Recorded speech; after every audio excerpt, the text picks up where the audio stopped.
kalau mungkin Anda perhatikan di 3 minggu terakhir, narasumber saya yang satu ini, investor investasi nomor satu Indonesia itu banyak memberikan semua hal yang berhubungan dengan edukasi investasi. Termasuk hari ini kita akan bicara tentang mau investasi. Pahami dulu volatilitas pasar bersama dengan Mas Ryan Filbert. Selamat malam Mas Ryan.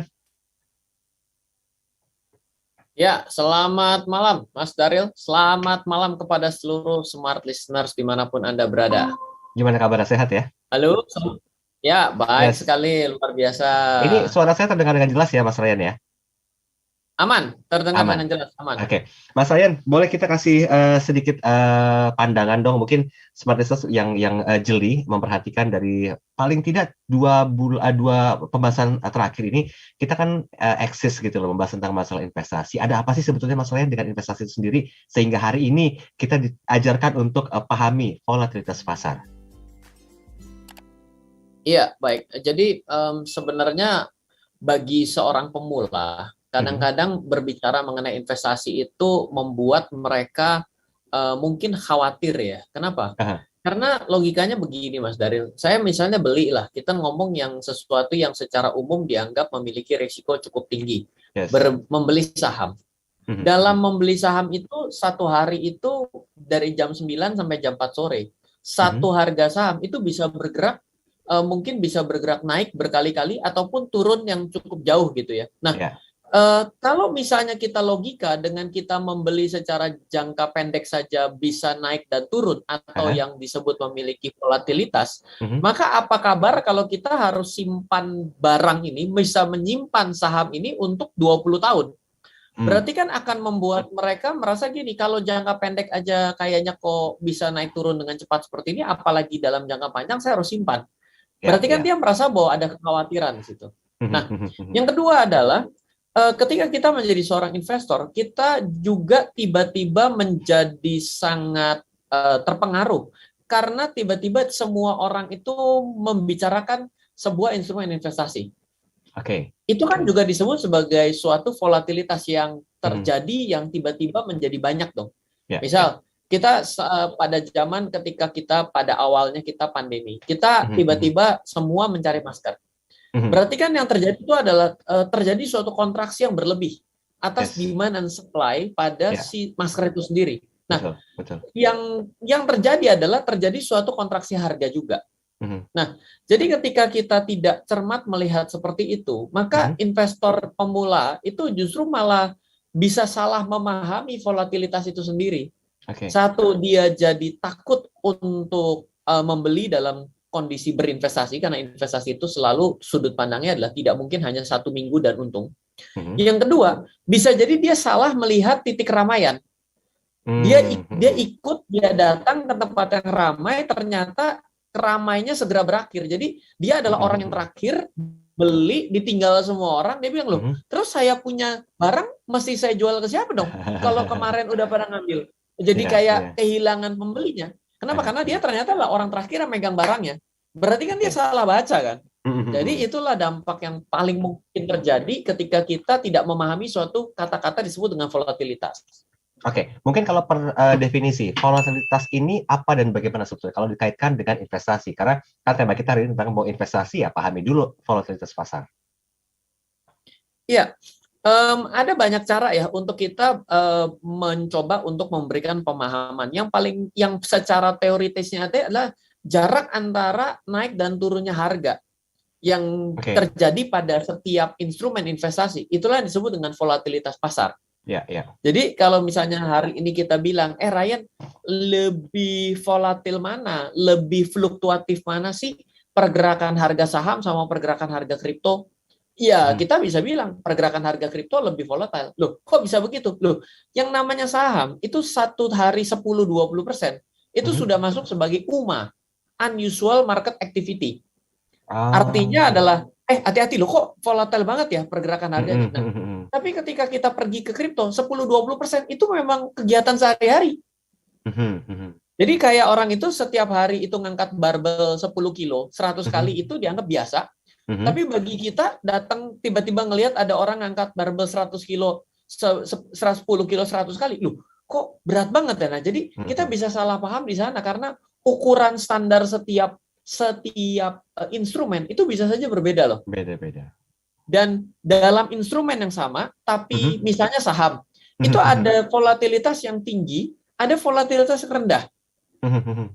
Itu pertama ya, misalnya contoh, ada satu saham yang dalam satu hari bisa bergerak cukup lebar. Misal ya, saya sebut contohnya adalah barang-barang saham yang berhubungan dengan barang tambang. Itu volatilitasnya lebih tinggi. Karena dia bisa terpengaruh akibat daripada harga barang tambangnya. Misal seperti hari ini batu bara, nikel itu lagi mulai menggeliat sekali gitu ya, karena ada defisit daripada energi dan lain sebagainya, krisis energi itu tentunya akan mengerek harganya. Nah itu volatilitasnya jadi tinggi. Dan volatilitas tinggi itu tidak melulu ketika dia naik, tapi bisa jadi ketika dia turun juga turunnya cepat dan kencang. Satu dari sana. Yang kedua, volatilitas juga bisa dilihat dari sudut pandang jumlah pembeli dan penjual dalam satuan waktu tertentu. Kalau misalnya banyaknya transaksi begitu banyak yang meminati, maka itu juga bisa disebut pasar yang volatile. Tapi ketika dia minim sekali likuiditas, maka itu juga bisa menjadi suatu indikasi pasarnya tidak volatile dalam sudut pandang volume ya. Tadi dalam sudut pandang harga, sekarang dalam sudut pandang volume.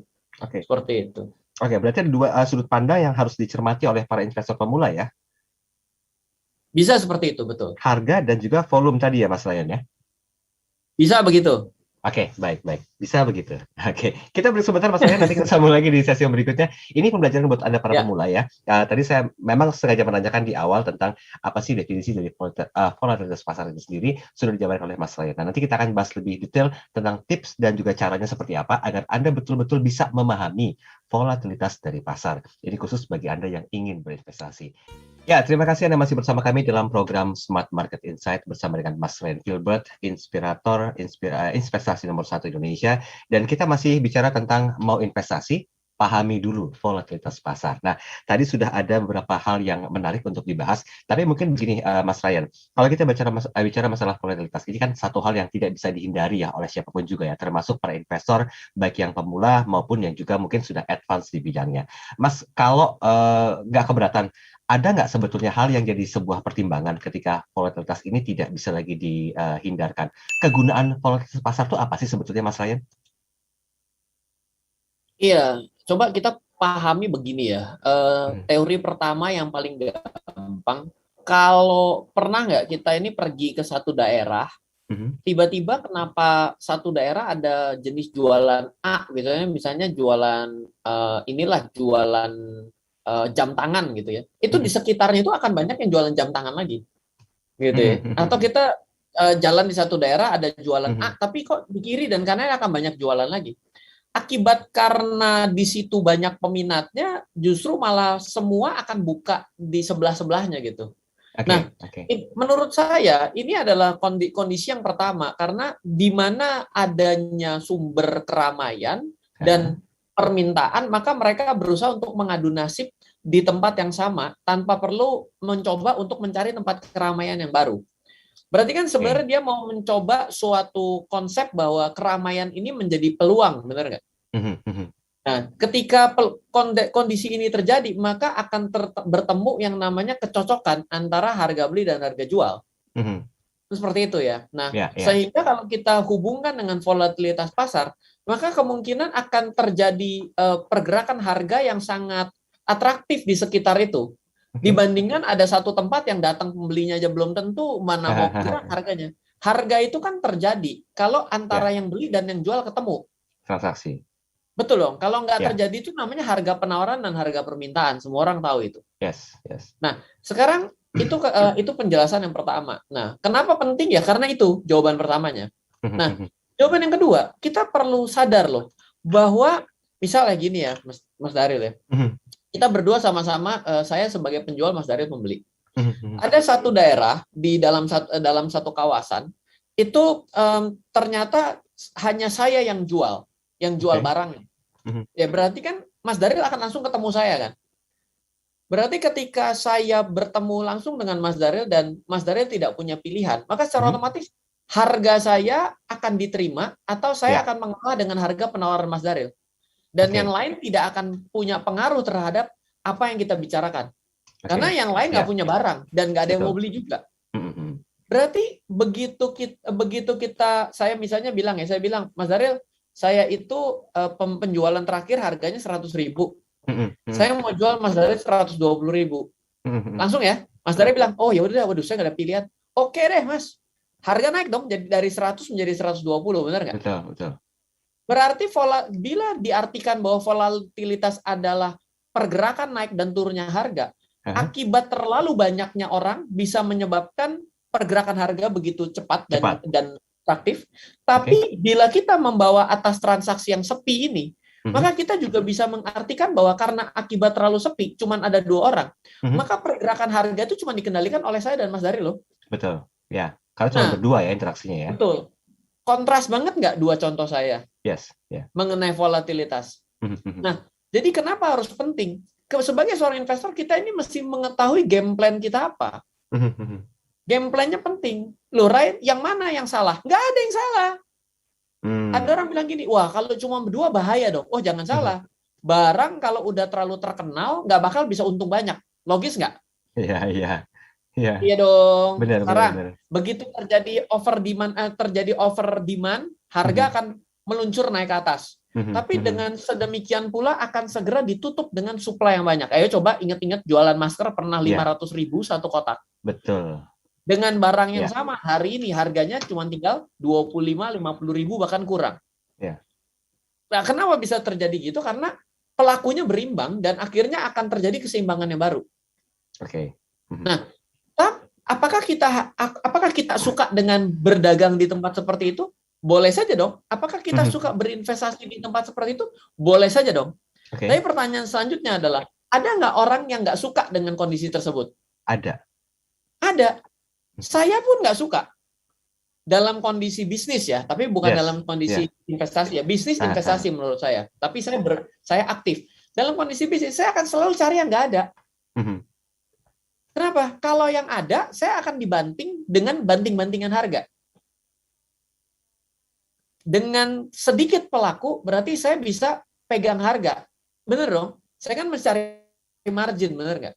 Tapi kalau dalam investasi seperti saham, saya berkebalikan loh. Saya berinvestasi saham, saya akan cari yang pelakunya sangat banyak, sehingga terjadi suatu keseimbangan pasar yang tidak hanya dikontrol oleh sebagian orang. Jadi jauh banget ya. Ryan dalam satu kejadian, ketika mengambil bisnis wise, Ryan akan mencari sesuatu yang nggak ada.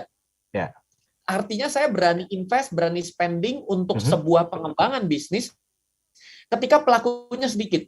Tapi ketika pelakunya menjadi sudah sangat ramai dan saturated, saya melihat secara bisnis yang harus saya jalankan secara mandiri menjadi tidak worth it. Karena saya akan kecapean berantem harga dengan orang. Tapi ketika Ryan duduk sebagai seorang investor saham, Ryan mengambil sudut pandang yang berkebalikan. Ryan akan berinvestasi pada saham-saham favorit, populer, dan ramai dimiliki oleh banyak orang. Agar apa? Agar tidak dikendalikan oleh segelintir orang harganya. Ingat dong tadi Mas Daryl, antara kita berdua harga 100 jadi 120. Mas Daryl nggak punya pilihan, harus ngambil barangnya Ryan karena nggak ada lagi yang jual. Dan saya tidak punya pilihan untuk melepas kepada Mas Daryl, sehingga kita terjadi suatu kesepakatan yang hanya 1 kali transaksi, harga kesepakatan langsung lompat 20%. Saya tidak mau terjebak saham saya kayak gitu. Mas Ryan, saya potong sebentar ya. Kalau begitu kejelian dalam memahami volatilitas pasar ini ditentukan oleh siapa gitu? Apakah mungkin memang apakah memang yang sudah berpengalaman, ekspertise bidangnya, atau pemula? Karena ini kan agak sedikit dak-dikduk juga nih untuk para pemula yang baru mendengar perbincangan kita ini. Jangan-jangan sampai nanti, aduh, ini ngeri-ngeri sedap nih sebenarnya nih. Karena saingan saya misalnya ya, dalam tanda petik ya, itu kan para experience semuanya yang udah advance di bidangnya, gitu, dan mereka lebih paham tentang volatilitas pasar. Gimana Mas Ryan? Baik. Nah, jadi begini, kalau kita berinvestasi, saya pribadi merasa investasi itu adalah kegiatan yang tidak perlu kita itu sangat tahu. Kalau kita sangat tahu, kita jadi pelaku bisnis. Yes. Bener dong. Ketakutannya juga tinggi ya. Anda terjun sendiri, Anda deliver barangnya, Anda terima komplainnya, Anda cuciin piringnya, Anda benerin barang rusaknya. Itu bisnis. Anda harus sangat tahu akan apa yang Anda jual. Investasi itu kan adalah suatu kegiatan pasif. Jadi kalau dasar filosofi saya investasi, saya justru malah suka dengan sesuatu yang ramai dimiliki oleh banyak orang, yang harganya sangat atraktif dalam arti kata akibat keramaian itu harganya atraktif. Jadi justru syaratnya malah buat saya, bagi seorang saya nggak tahu ya, saya sampai hari ini walaupun sudah 17 tahun, tetap dalam diri saya tetap mengatakan saya ini tidak begitu paham mengenai investasi. Kalau terlalu paham sekali, terlalu nggak berani lah ngomong kata-kata terlalu paham, karena setiap tahunnya ketika saya merefleksi apa yang saya sudah lewati, saya merasa tahun kemarin saya lebih bodoh dari hari ini. Kenapa saat itu saya begitu gitu. Nah, jadi bagi saya ketika saya investasi di mana kegiatannya adalah pasif, maka pasti kegiatan pasif saya itu pasti akan kalah dengan orang yang melakukan. Contoh segini nih Mas Daril. Ketika kita tahu bahwa sebuah perusahaan yang sahamnya bisa kita beli, itu untungnya sekian, untungnya tinggi. Kita itu adalah orang keberapa yang tahu bahwa dia itu untungnya tinggi? Satu, yang nulis berita pasti lebih tahu. Yang rilis, yang jadi kepala editor, yang menjadi bagian corporate communication daripada perusahaan atau markom, direkturnya sendiri. Internal itu lebih tahu duluan ya. Nah, artinya kan berapa jauh kita terlambat untuk mendapatkan suatu berita. Artinya kan kita nggak mungkin bisa mengalahkan kecepatan mereka untuk tahu kan. Berarti oleh karena itu, daripada kita berantem dengan ketidaktahuan, lebih baik memang kita nyatakan bahwa kita nggak mungkin bisa lebih cepat tahu. Dan lebih baik kita ngambil tempat yang ramai, yang volatility-nya itu menjadi besar akibat keramaian itu sendiri. Kalau terlalu banyak orang yang bergabung di tempat itu, secara tidak langsung, harga itu bukan ditentukan oleh Anda loh, tapi ditentukan oleh kesepakatan pasar loh, pasar. Bukan atas kesepakatan Ryan dan Mas Daril seperti tadi, saya dagang suatu barang yang cuma punya saya barangnya, Mas Daril harus beli dari saya. Memahami aja di sesi kedua udah agak ribet ya Mas Reda sebetulnya ya. Nah, bagaimana hal ini menjadi sebuah ketakutan tersendiri gitu loh. Karena bagi para pemula kan dengerin pembicaraan kayak gini tuh kayaknya aduh ini nggak worth it banget sih, bikin dak-dikduk, bikin jadi sebuah tembok. Tapi jangan khawatir, ini perlu kita kenali karena biar pun juga terjun di investasi itu memang beresiko. Nah, beresikonya inilah yang bisa kita mitigasi dengan pemahaman pembelajaran seperti ini. Oke, kita break dulu Mas Ryan ya. Nanti kita sambung lagi karena masih banyak hal menarik yang akan kita bahas sehubungan dengan bagaimana sih Anda bisa memahami volatilitas pasar kalau Anda mau investasi. Ngobrol agak tinggi beatnya hari ini bersama dengan Mas Ryan Filbert tentang mau investasi, pahami dulu volatilitas pasar ya. Memang tadi banyak sekali hal-hal yang mungkin ini berkecamuk bermain di pikiran Anda tentang statement Mas Ryan Filbert sendiri. Ada juga yang berasumsi bahwa wah ngeri juga ya sebetulnya kalau main investasi kalau nggak paham tentang volatilitas. Makanya hari ini kita ajak Anda untuk tahu ya Mas Ryan ya, cemplungin dulu satu kaki baru nanti tuh bisa ngeraba-raba tuh kaki berikutnya tuh gimana sih sebetulnya volatilitas pasar saham sendiri. Oke, Mas Ryan saya izin dulu ke WhatsApp boleh ya sebelum kita bahas lebih detail ya. Oke, ini ada maaf ada Bapak atau Ibu Yani di Jakarta. Semangat pagi Mas Ryan dan juga Mas Daril. Saya Yani ingin menanyakan satu hal katanya.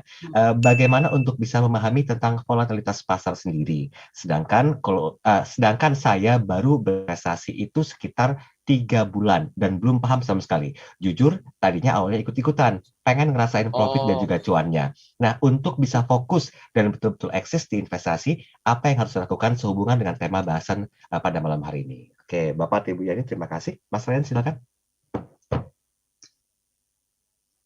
Iya, jadi begini ya, sebenarnya karena namanya itu serem gitu ya, kita ambil topiknya kan volatilitas gitu. Tiba-tiba kan rasanya jadi lumayan berat ya. Sebenarnya nggak sesusah itu kok. Kita mikirin gini, ketika kita itu beli gini ya, contoh kita ini beli saham gitu, atau kita beli emas.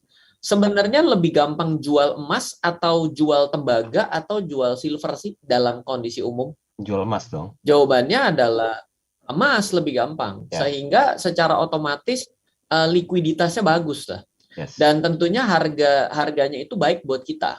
Artinya ketika kita itu jual beli emas itu kemanapun kita dapat harga yang kurang lebih gitu ya. Berarti kan ini adalah suatu instrumen investasi yang jauh lebih jelas dibandingkan saya beli tembaga. Kalau tembaga mungkin harus ke orang yang perlu tembaganya ya, baru akan mendapatkan harga yang bagus.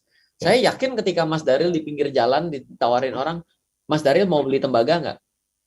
Akan jawabannya lebih gampang tidak dibandingkan kalau Mas Daril saya ada emas nih butuh duit.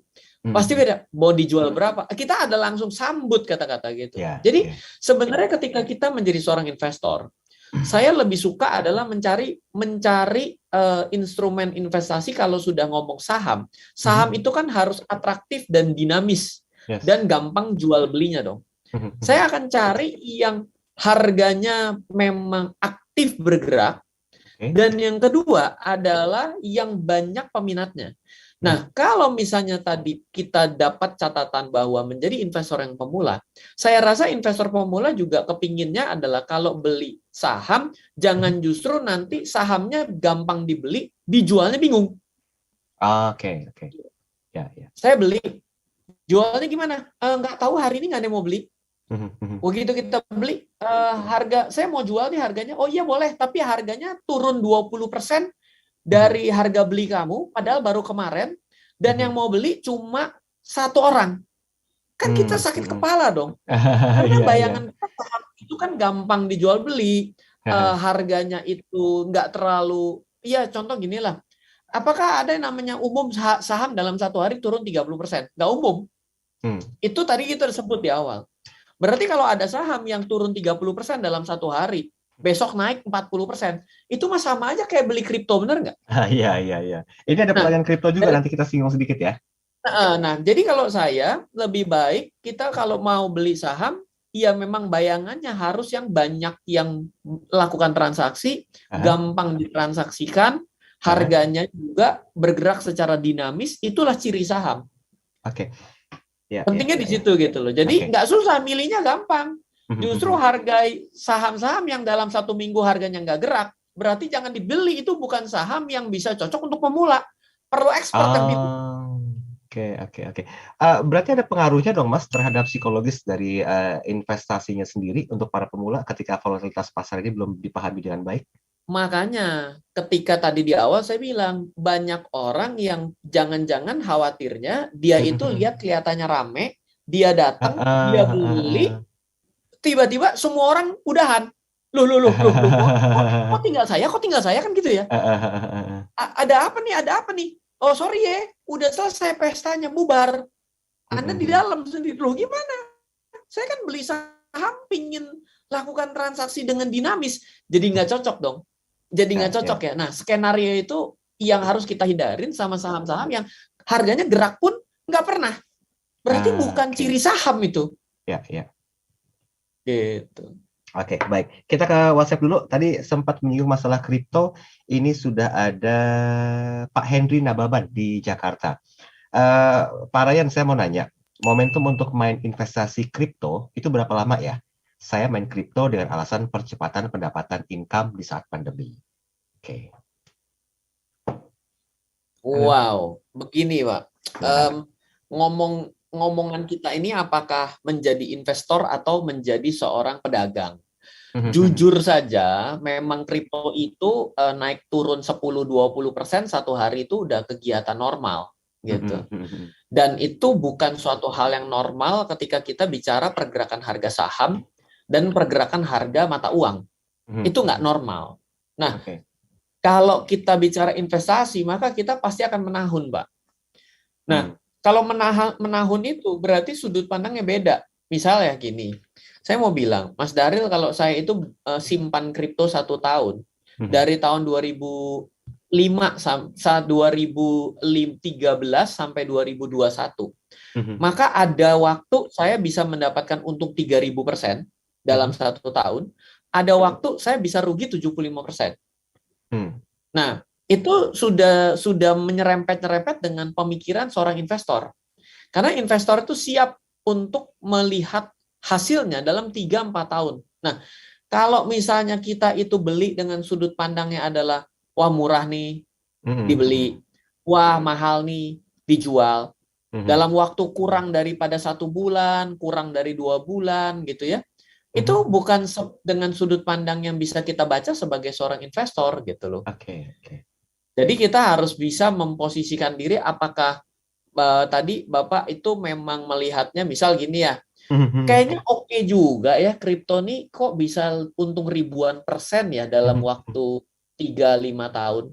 Berarti andaikan saya itu punya kebutuhan uang 100 juta, saya berarti bisa taruh 10 juta sekarang untuk saya lihat hasilnya 2 tahun lagi. Nah, itu jadi masuk akal.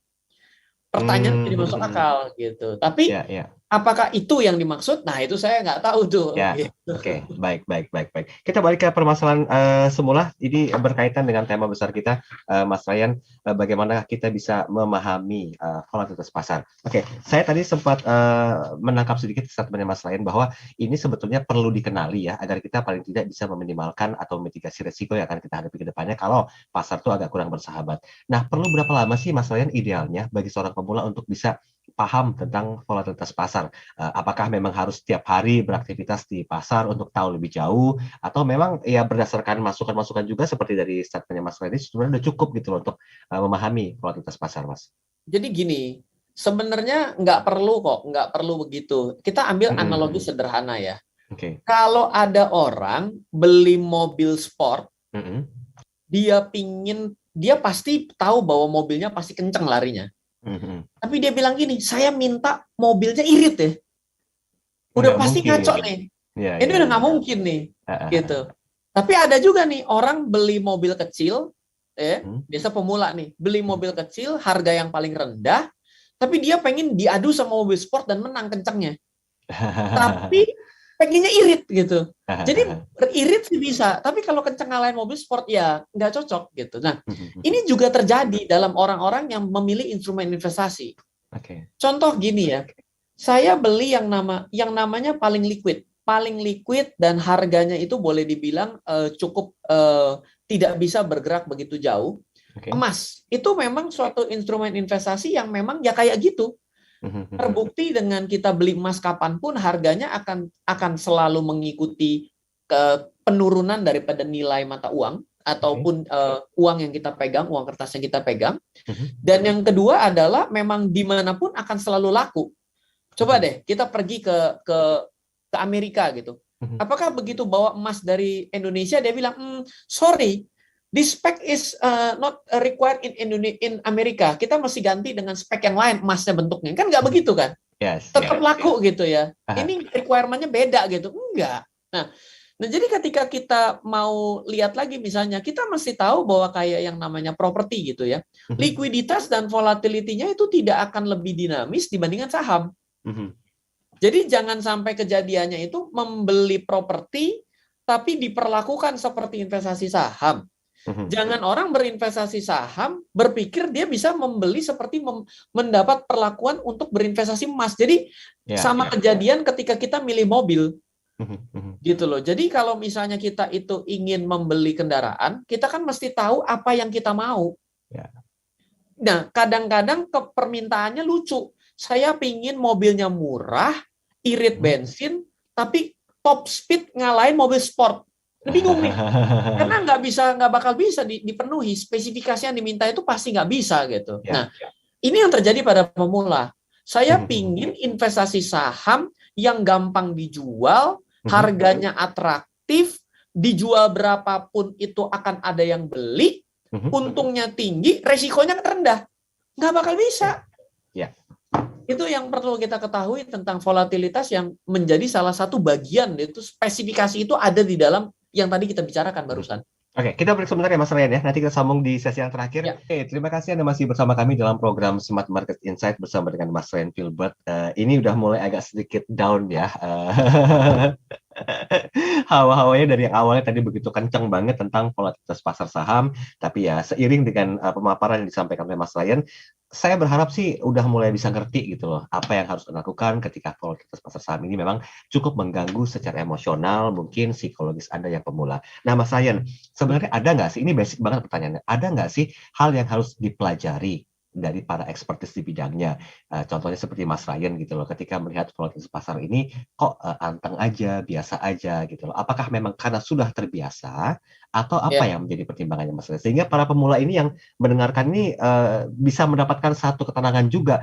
Jangan cuma mau investasi tapi begitu tahu semuanya mundur lagi, ada gitu juga gitu Mas Ryan. Tapi adalah pemicu penyemangatnya sehingga sikap atau attitude yang perlu dipelajari dari expertise itu bisa diadopsi dari para pemula ini ketika menghadapi tentang volatilitas ini sendiri? Iya, kadang-kadang adalah keinginan tanda kutip curang kita itu yang membuat kita itu jatuh kepada kerugian atau terjebak pada sesuatu yang memang memberikan suatu pemenuhan atas kecurangan kita. Waduh, ini maksudnya gimana? Gini, kita kepingin investasi saham yang bagus, untungnya gede, resikonya nggak ada. Nah, yang kayak gini itu nggak bakal ada. Tapi kalau misalnya nanti kita di suatu hari suatu saat menemukan yang terlalu kayak gitu, itu kadang-kadang adalah sesuatu yang settingan. Nah, ini makanya membuat mereka terjebak karena itu adalah suatu volatilitas semu. Adalah sesuatu yang dikondisikan. Jadi bila kita kalau kita itu menjadi yang aware, oke, saya itu tahu bahwa yang namanya pergerakan harga yang atraktif, suatu saham perusahaan yang sudah well established, yang ini sudah kayak begini, bukannya artinya nggak ada risiko, dan juga nggak bisa menghasilkan untung yang meledak-ledak. Dan saya invest di sana. Itu jadi masuk akal. Tapi kalau kita tiba-tiba, saya mah nggak mau, perusahaan ini sih sudah besar, bagus, saya ngerti, tapi nggak bisa ngasih untung yang besar tuh. Kan kita ngomong gitu ya? Ya. Realistisnya begitu ya? Iya, nggak bisa ngasih untung yang besar. Saya mau carinya yang perusahaannya besar, risikonya kecil, untungnya gede. Besar. Nah, nanti jadi terjebak pada sesuatu yang seolah-olah seperti itu. Jadi kita malah terjebak dari dibuatkan kita punya kondisi pada yang hal seperti itu. Itu bisa terjadi. Jadi investor pemula itu sebenarnya nggak usah cari-cari yang kayaknya kok hebat banget, kok jago banget gitu. Itu seperti apa yang ada di sosial media Anda belum tentu mencerminkan orang itu sebenarnya dalam kehidupan nyata. Setuju. Nah, jadi itu yang harus kita bawa juga dalam teori investasi kita. Kita harus tahu bahwa investasi saham ya begitu, ada resikonya. Jadi jangan kita nyari sesuatu yang malah gini, dia tiba-tiba tidur, harganya nggak pernah pergi kemana-mana, volatilitas rendah, tiba-tiba naik. Wah, ini bagus. Hati-hati. Jangan-jangan Anda masuk, Anda yang terakhir di dalam. Kan kita nggak pernah tahu. Iya. Karena itu dikondisikan. Lo dikondisikan siapa? Nggak bisa jawab tuh saya. Nggak bisa, bingung. Saya juga bingung mau jawab. Gitu. Lo nggak ada regulator atau apa? Nggak bisa jawab juga. Saya nggak bisa jawab. Itu bukan kapabilitas saya. Gitu. Jadi itu yang perlu kita ketahui. Kita tidak bisa membatasi ruang gerak orang. Tapi kita bisa membatasi ruang gerak diri kita loh. Yes. Tapi apakah kita cukup dewasa untuk menerima itu? Kadang-kadang kita nggak masuk akal permintaannya. Sama kayak tadi itu, mobil irit, tapi larinya kencang. Murah lagi. Nah, andai kan bisa kencang, dia nggak punya titik ini, nggak punya safety belt yang sesuai dengan standar keselamatan untuk racing kan. Jadi masalah juga, bener nggak? Yes. Dia bisa ngegas, tapi ternyata remnya dia lupa mengimbangi dengan gas yang begitu kencang. Kan remnya yang mobil sport kan beda kan standarnya kan. Betul. Nah, betul. Yang gitu-gitu aware nggak kita? Nah, itu yang menjebak para investor pemula. Ya, ini ada Pak Lutfi di Jakarta.